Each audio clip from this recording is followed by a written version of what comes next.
Whoa, this is unimaginable. Who could have ever thought of this? You can't sell a replica of my painting.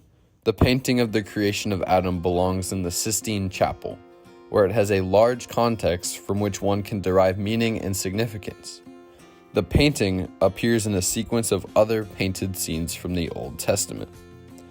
The four main scenes in the sequence that I painted include the creation of the earth, the creation of Adam, the fall of man, and the flood. Together, all of these paintings provide context and meaning that is more difficult to be discerned if the paintings are observed individually and away from each other. Now, in terms of the image depicted of God creating man, an interpretation of its meaning is that God remains devoted to man when man lacks devotion to him. In the image, it can be seen that Adam is mirroring God.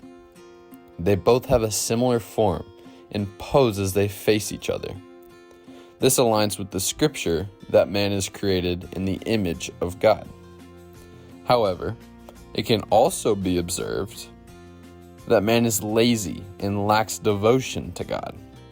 Adam is clearly in a lounging position and is reaching towards God with his arm bent and his fingers limp. Now, I depicted God drastically different in his relation towards man.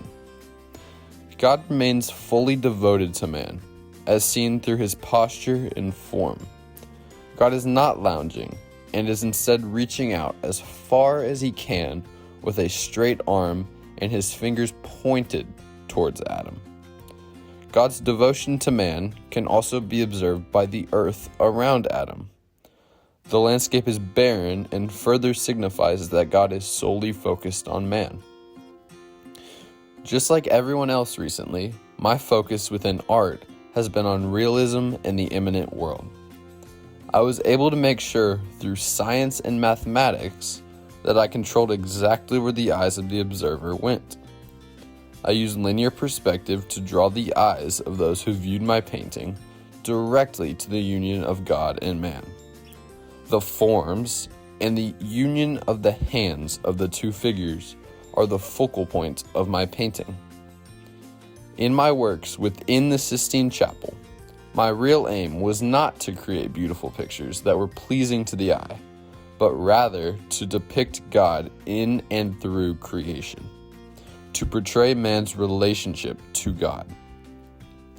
Now, if you buy a replica of my painting, sure, you might smile every time you walk by it in your living room because of its beauty and color.